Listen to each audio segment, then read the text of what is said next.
Hello CMA USA aspirants. ഞാൻ ഈ video ചെയ്യുന്നത് ഒരു ഇൻഫർമേഷൻ പ്രൊവൈഡ് ചെയ്യാൻ വേണ്ടിയിട്ടാണ്. നിങ്ങൾ അറിഞ്ഞിട്ടുണ്ടാകും നമ്മുടെ എക്സാമിൻ്റെ എസ്സേ പാറ്റേണിൽ വന്ന ചേഞ്ച്. നമ്മുടെ പഴയ രീതി പ്രകാരം, അതായത് ട്രഡീഷണൽ അപ്രോച്ച് പ്രകാരം ഒരു ലെങ്തി എസ്സേ ക്വസ്റ്റ്യൻ നമ്മൾക്ക് ഉണ്ടാകും. എന്നിട്ട് അതിൻ്റെ ബേസ് ചെയ്ത് നമ്മൾ ആൻസർ ചെയ്യുന്ന ഒരു രീതിയാണ് പൊതുവെ കണ്ടുവന്നിരുന്നത്. അതിപ്പോൾ പുതിയ ന്യൂ അപ്രോച്ച് പ്രകാരം അതൊരു കേസ് ബേസ്ഡ് ക്വസ്റ്റ്യനാണ്. ഞാനൊരു എക്സാമ്പിൾ പറയുകയാണെങ്കിൽ, നമുക്കൊരു ബിസിനസ്സിൻ്റെ ഒരു പാരഗ്രാഫ് തരും, ചെറിയൊരു ഷോർട്ടായിട്ടുള്ള ഒരു പാരഗ്രാഫ്.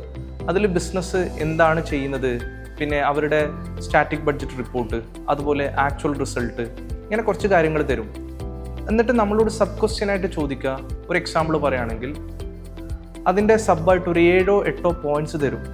ഇപ്പോൾ സ്റ്റാറ്റിക് ബഡ്ജറ്റ് റിലേറ്റഡും അതുപോലെ ഫ്ലെക്സിബിൾ ബഡ്ജറ്റ് റിലേറ്റഡ് ആയിട്ടുള്ള ഒരു 7 പോയിന്റ്സ് തരും. എന്നിട്ട് നമ്മളോട് ചോദിക്കുക, ഇതിൽ ഏതൊക്കെയാണ് സ്റ്റാറ്റിക് ബഡ്ജറ്റിലും അതുപോലെ ഫ്ലെക്സിബിൾ ബഡ്ജറ്റിലും അഡ്വാൻറ്റേജസ് ആയിട്ട് നമുക്ക് പിക്ക് ചെയ്യാൻ പറ്റുക. അപ്പോൾ നമ്മൾ എന്ത് ചെയ്യണം, ടോട്ടൽ 7 പോയിന്റ്സ് ഉണ്ടെങ്കിൽ അതിലൊരു 4 പോയിന്റ്സ് ഇപ്പോൾ സ്റ്റാറ്റിക് ബഡ്ജറ്റ് ആണെങ്കിൽ അതിലേക്ക് നമ്മൾ എന്ത് ചെയ്യണം, അതിൻ്റെ ആൻസറായിട്ട് നമ്മൾ ഡ്രോപ്പ് ചെയ്യണം. ഇനി മറ്റു 3 പോയിന്റ് ഏതിൻ്റെ ആയിരിക്കും, ഫ്ലെക്സിബിൾ ബഡ്ജറ്റിൻ്റെ ആയിരിക്കും. ഇനി വേറൊരു എക്സാമ്പിൾ പറയുകയാണെങ്കിൽ, നമ്മൾക്ക് ചോദ്യം വരിക വേരിയൻസ് കണ്ടുപിടിക്കാനായിരിക്കും. Like fill in the blanks. ഇപ്പോൾ സ്റ്റാറ്റിക് ബഡ്ജറ്റ് വേരിയൻസ് ഒരു സ്പേസ് ഉണ്ടാവും, അവിടെ നമ്മൾ 3000 എന്ന് നമ്മൾ കാൽക്കുലേറ്റ് ചെയ്ത് കണ്ടുപിടിക്കേണ്ടി വരും. എന്നിട്ട് ഫേവറബിൾ ഓർ അൺഫേവറബിൾ എന്നുള്ള സാധനം. ഇതാണ് പുതിയൊരു ചേഞ്ച്. ഇവിടെ നമ്മൾ മനസ്സിലാക്കേണ്ടത്, സിലബസിലോ കണ്ടന്റിലോ ഒരു ചേഞ്ചും വന്നിട്ടില്ല. ജസ്റ്റ് എക്സാമിൻ്റെ ആൻസർ പ്രസൻറ്റ് ചെയ്യുന്നതും അതുപോലെ എസ്സേ ക്വസ്റ്റ്യൻ്റെ സ്റ്റൈലിലും ചെറിയൊരു വ്യത്യാസം വന്നു.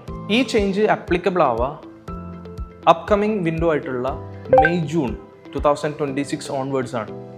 പക്ഷെ ഒരു ഓപ്ഷൻ ഉണ്ട്. മെയ് ജൂണിൽ എഴുതുന്ന കുട്ടികൾക്ക് ഒന്നുകിൽ ട്രഡീഷണൽ അപ്രോച്ചിൽ എക്സാം എഴുതാം, അല്ലെങ്കിൽ ന്യൂ കേസ് ബേസ്ഡ് ക്വസ്റ്റ്യനിൽ ആൻസർ ചെയ്യാം. When it comes to September October window, നമ്മൾക്ക് ഓൺലി കേസ് ബേസ്ഡ് ക്വസ്റ്റ്യൻ മാത്രമേ ആപ്ലിക്കബിൾ ആകൂ.